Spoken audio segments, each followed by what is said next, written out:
She's chewy, she's crunchy, and she's perfect for beginners. We got ourselves a big ass bowl. Add 3 cups of all-purpose flour. If this is your first time doing this recipe, start with 2.5. That's because it's super easy to add more flour, but if you already have too much flour, it's really hard to balance that out. Teaspoon salt. Yeast.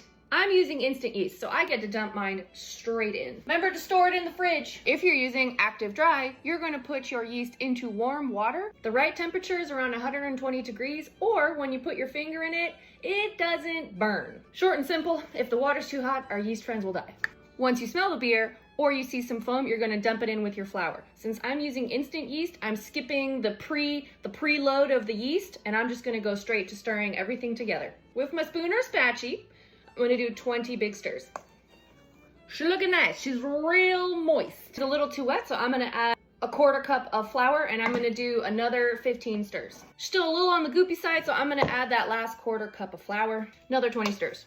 If she's looking a little too shaggy and she won't let you stir, all you have to do is scoop and punch with your spoon. That is what we like to call a spatulette, except for when it's with a spoon, it's a spoonchulette. You like 5 to 10. There you go. She's kind of a shaggy dough, meaning she's not one uniform, beautiful, glistening ball of dough, but she kind of holds her form. She's not goopy. Can you do this with wheat? Yes, you can. I did 50-50, so that's what it looks like. I like to do 50-50 because whole wheat can be a little temperamental because it's got more gluten. So 50-50 is always the easiest approach pour moi. You can also use bread flour. We're gonna cover our friends and let them sit for 3 hours. What can you cover them with?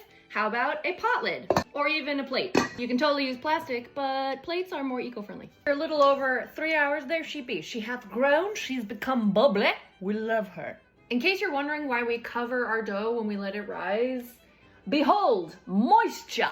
It's a byproduct of the fermentation process, and we want to keep this from drying out. There's well for our wheaty friend. If your bread ain't bubbly, doesn't smell a little bit like a bar, or hasn't risen at all, there's a couple reasons why that might happen.